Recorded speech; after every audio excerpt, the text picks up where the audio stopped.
Bienvenidos una vez más a Complemento Médico. En esta oportunidad estaremos hablando un poco sobre principios de anatomía. Será una introducción a esta importante cátedra en el área de la salud. Entre los conceptos clave que veremos el día de hoy se encontrará, por supuesto, el concepto de anatomía, los métodos de estudio entre los cuales tendremos a la anatomía regional, a la sistemática o sistémica y a la de superficie, y algunas generalidades en cuanto a regiones y cavidades, posiciones corporales y terminología básica. ¿Qué es la anatomía? La anatomía es aquel estudio de las estructuras corporales, así como de su organización.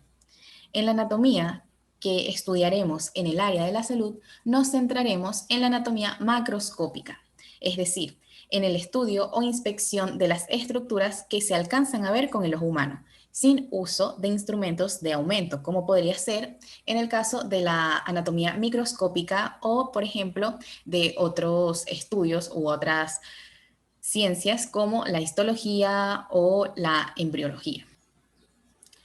Ok, tendremos en primera instancia a la anatomía regional. En esta clase de estudio se van a separar a las estructuras corporales por grupos o por regiones. Es decir, aquí vamos a agrupar a los elementos de forma topográfica. Tendremos una región de cabeza y cuello donde estudiaremos, por supuesto, los distintos elementos que se encuentran en esta zona. Es muy importante que tengamos en claro que en la anatomía regional vamos a estudiar todas las estructuras que se encuentran en una zona en específico. Por ejemplo, en cabeza y cuello vamos a estudiar tanto la parte ósea como la muscular, como la inervación, irrigación, drenaje y demás. Lo mismo va a suceder en las siguientes zonas. Tendremos un miembro superior. Este miembro superior se va a dividir o subdividir en algunas otras regiones, como el brazo, el antebrazo y la mano. También estará el tronco, que se puede dividir en tórax, abdomen y pelvis. Y por último, la extremidad inferior, que la estudiaremos como un muslo, una pierna y un pie.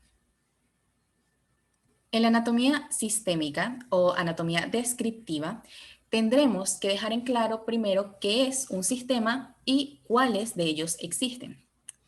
Un sistema es ese conjunto de órganos con un origen y una función similar entre sí. Por ejemplo, hablamos del sistema esquelético, conformado principalmente por los huesos. Un sistema muscular conformado por los músculos, un sistema nervioso conformado por las distintas estructuras del sistema nervioso, así como uno circulatorio, linfático, entre otros. Entonces, si nos detenemos un poco a analizar qué es la anatomía sistemática o sistémica, también llamada anatomía descriptiva, podríamos decir que es aquella que va a dividir al cuerpo según su funcionalidad. Es decir, va a estudiar a las diferentes estructuras que tienen una relación de función entre sí. Ahora, en la anatomía de superficie nos fijaremos principalmente en las líneas o proyecciones de las estructuras que se evidencian en la superficie corporal. Entonces estaremos hablando de aquellas prominencias o aquellas proyecciones que se pueden ver en la piel. Por ejemplo, para el estudio abdominal se realiza una división de 9 cuadrantes, donde cada línea sigue unos parámetros específicos que delimitan a el mencionado cuadrante, y de esta forma se pueden realizar aproximaciones, por ejemplo, diagnósticas de qué puede estar sucediendo en dicho cuadrante, teniendo en consideración qué órganos o qué estructuras se encuentran ahí. Esto es sobre todo importante en exámenes físicos o en descripciones físicas. Como ya vimos, el cuerpo humano va a centrarse principalmente en una división regional para su estudio. Es decir, la anatomía regional es una de las más utilizadas y es una de las principales que encontraremos en la literatura. Pero así como existen estas regiones que componen al cuerpo humano, van a existir también unas cavidades, que son estos espacios entre las estructuras óseas o entre los huesos que van a contener órganos u otras estructuras de gran importancia. Es fundamental que tengamos en cuenta desde ahora que aquellos órganos que consideramos como órganos nobles van a encontrarse protegidos por hueso y van, por lo tanto, a encontrarse en estas cavidades. Entonces, tendremos a una cavidad craneal que contiene al encéfalo, una cavidad o conducto vertebral que contiene a la médula espinal, una cavidad torácica que contiene al corazón y los pulmones, una cavidad abdominal que si bien no está directamente cubierta por hueso, está delimitada por él de una forma superior y una inferior. Y por último tendremos una cavidad pélvica. En total son 5 cavidades. Todas las descripciones anatómicas se van a expresar en relación con una posición constante. ¿Para qué? Para garantizar que no exista ningún tipo de ambigüedad en la expresión anatómica o clínica. Hay que tener esta posición siempre en mente cuando estamos describiendo al cuerpo humano o cuando estamos recibiendo una descripción del mismo. Entonces, todas, absolutamente todas las literaturas que nosotros encontremos de anatomía van a estar basadas en esta posición para la descripción de cada una de las estructuras o del cuerpo humano en general. La posición se basa en bipedestación, que es esta situación de estar de pie, la cabeza, la mirada y los dedos de los pies dirigidos hacia adelante, los brazos adosados a cada lado, ligeramente separados del cuerpo, con las palmas hacia adelante, es decir, con el pulgar hacia afuera. Y los miembros inferiores juntos con los pies paralelos. También se tendrán en cuenta ciertas posiciones corporales, sobre todo en la descripción clínica, entre las cuales tendremos a la bipedestación, que es, como ya mencionamos, una persona de pie, a la sedestación, que es una persona sentada. Por ejemplo, esta es una posición de Fowler, que es una posición en cama. También hablaremos un poco de decúbito. Decúbito es básicamente una posición en la cual estamos recostando el cuerpo en una superficie, ya sea boca arriba, boca abajo o lateral. Decúbito supino o decúbito dorsal es esta posición boca arriba, básicamente, que es una persona apoyando el dorso de su cuerpo sobre la superficie de la que ya hablamos. Decúbito prono o ventral es una posición boca abajo, en la cual se está apoyando el vientre en la superficie, y decúbito lateral es cuando apoyamos la porción lateral de nuestro cuerpo en la superficie. Decúbito lateral también se conoce como posición inglesa. Ahora, ya habiendo hablado un poco sobre ciertas palabras que utilizaremos para la descripción anatómica y en general para nuestra práctica médica, tendremos en cuenta terminología básica. Esta terminología es la que nos permite expresarnos con claridad en una forma un poco más técnica o un poco más clínica. Aunque existen ciertos términos coloquiales para las partes o regiones del organismo que son comunes y conocidos, debemos aprender esta terminología anatómica internacional, es decir, son palabras de comprensión global. Sin embargo, es muy importante que el médico también tenga en cuenta la expresión coloquial de las distintas partes del cuerpo para poder comunicarse de una forma correcta y comprensible con los pacientes. Entre esta terminología veremos planos, terminología de relación y comparación, terminología de lateralidad y de movimiento. Las descripciones anatómicas usualmente se basan en 4 planos. En un plano medio, en un plano sagital, en un plano frontal o coronal y en un plano horizontal o transversal. El plano medio o sagital va a dividir al cuerpo en 2 mitades, en una mitad derecha y en una mitad izquierda. Mientras que el plano frontal o coronal podemos describirlo como si colocáramos una corona sobre esta persona y dividirá entonces al cuerpo humano en una porción anterior o ventral y en una porción posterior o dorsal. Asimismo, el plano horizontal o el plano transversal va a dividir a la persona en una porción superior y en una porción inferior. Específicamente, cuando hablamos del cuerpo en general, lo hará a nivel del ombligo. Usualmente, estos planos suelen utilizarse para la descripción de los distintos órganos y las distintas vistas que podemos obtener de ellos a partir de cortes o, lo que es lo mismo, de secciones. Por ejemplo, si tomamos en cuenta al encéfalo, tendremos que en un corte horizontal, un corte transversal, vamos a obtener esta vista. Es como si nos colocáramos por encima y estuviésemos viendo esa mitad. En un plano o corte coronal vamos a dividir al encéfalo en una porción anterior y en una posterior, obteniendo esta vista. Y en un corte sagital dividiremos al encéfalo en una porción derecha y en una porción izquierda, obteniendo esta vista.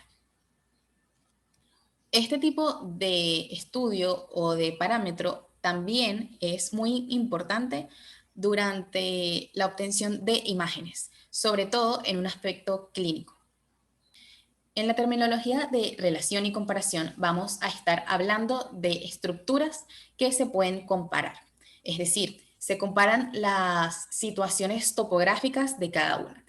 Por ejemplo, tendremos que todo lo que se encuentra más cercano al vértex, que es el punto más alto del cráneo, va a denominarse como superior o craneal, mientras que todo lo que se encuentra más cercano hacia los pies va a denominarse como inferior o caudal.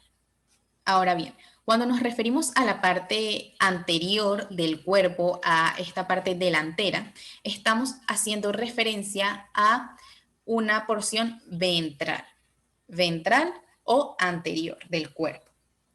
Mientras que cuando hablamos de una porción trasera, una porción detrás, estamos haciendo referencia a el dorso o una porción posterior, ventral o anterior, dorsal o posterior. Esto mismo podemos describirlo en, por ejemplo, las extremidades. Cuando hablamos de la mano, hablamos que el dorso de la mano es la cara posterior, mientras que la palma es la cara anterior. También se conoce como cara palmar y cara dorsal. Lo mismo ocurre en los pies. Hablamos del dorso del pie en su cara posterior y de la planta del pie en su cara anterior. Entonces sería una cara plantar y una cara dorsal. Cuando hablamos que algo se está alejando en un plano axial de la línea media, es decir, algo está más hacia afuera, hablamos que es algo lateral. Mientras que se acerca a la línea media, esto es algo medial. Por ejemplo, si tomamos en cuenta el pulgar o lo que es lo mismo, el primer dedo en una posición anatómica se encuentra más lateral que el quinto dedo, que sería el meñique.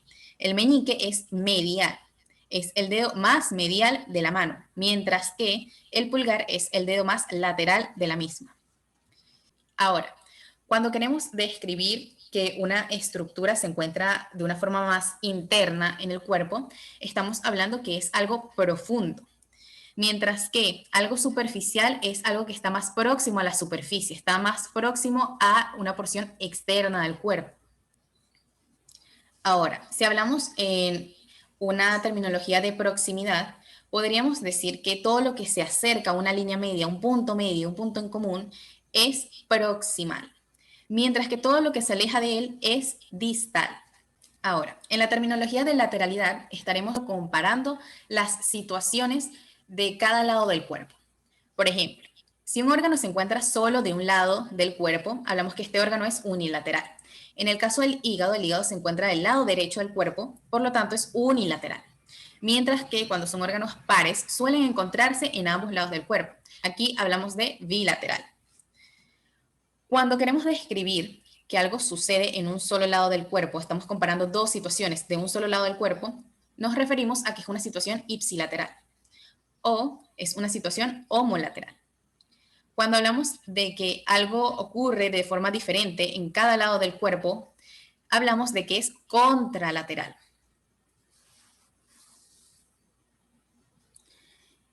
En la terminología de movimiento, siempre partiremos en la descripción de tales movimientos a partir de la posición anatómica.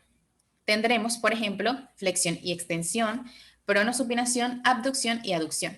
Esta descripción de movimiento suele estar acompañada de dos situaciones antagónicas, es decir, dos situaciones que son distintas entre sí, en las cuales se hace uso de distintos músculos para llevarse a cabo.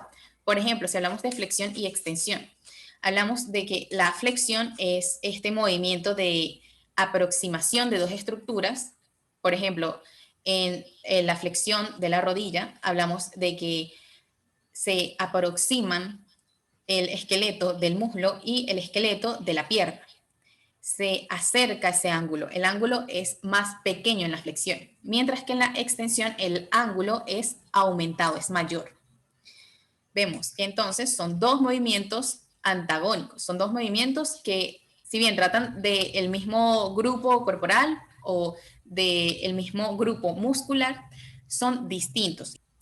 En la pronosupinación estamos más que todo hablando del movimiento que se realiza en el antebrazo, en el que ponemos la mano o la palma de la mano hacia arriba o hacia abajo. En este movimiento va a tener especial protagonismo el hueso radio.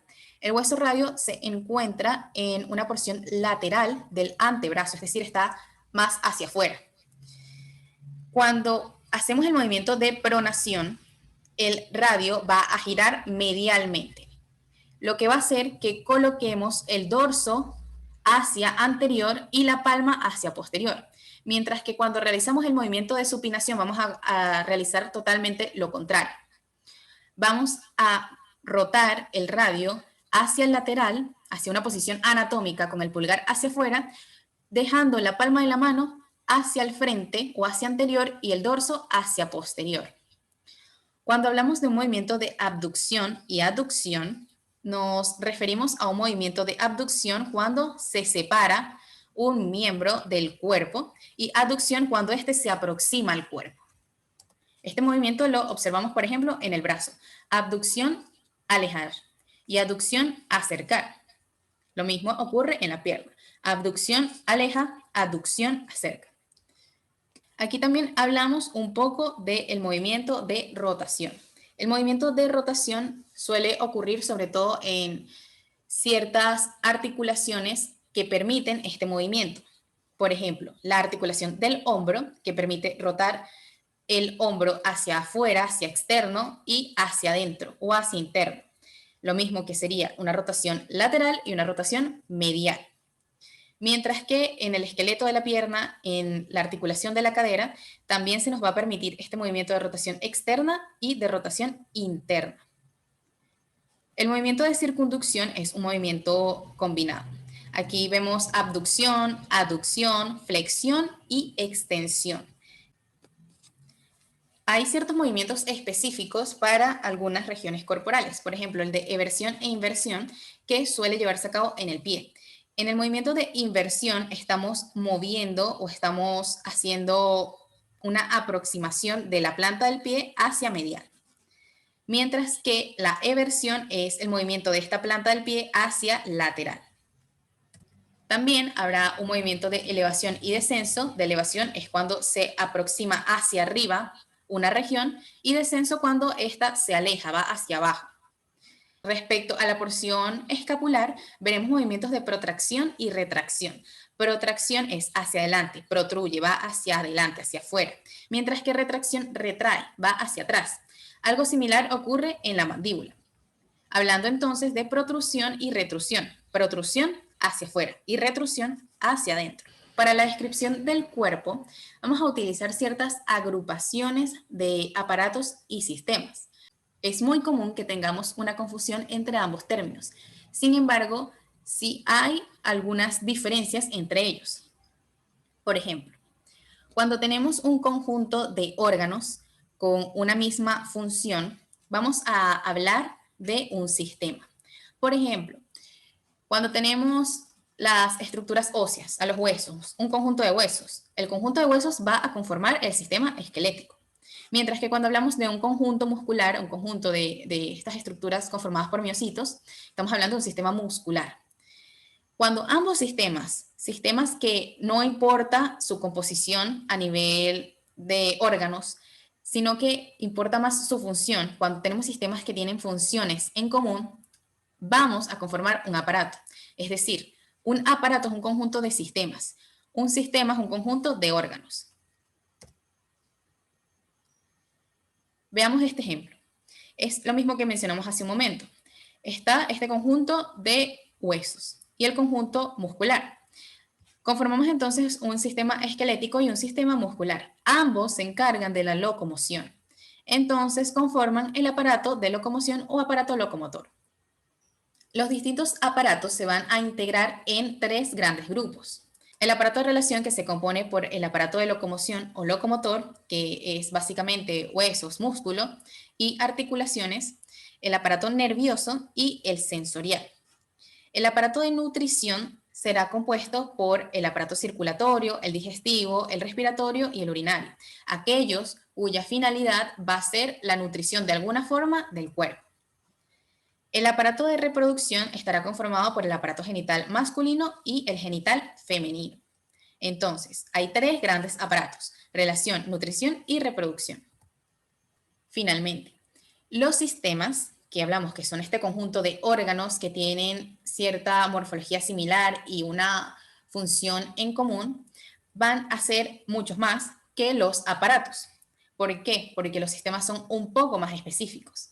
Por ejemplo, tendremos el sistema articular, que está compuesto por todas esas uniones entre los huesos, es decir, por las articulaciones. El sistema endocrino, compuesto por las distintas glándulas cuya función es principalmente endocrina. El sistema circulatorio, cuando hablamos de arterias, venas e incluso el sistema linfático puede estar incluido en este sistema, en el sistema circulatorio, porque es la circulación de la linfa. Un sistema esquelético es aquel que se compone de el esqueleto óseo, de la conformación ósea corporal. Un sistema inmunitario compuesto por órganos del sistema inmune.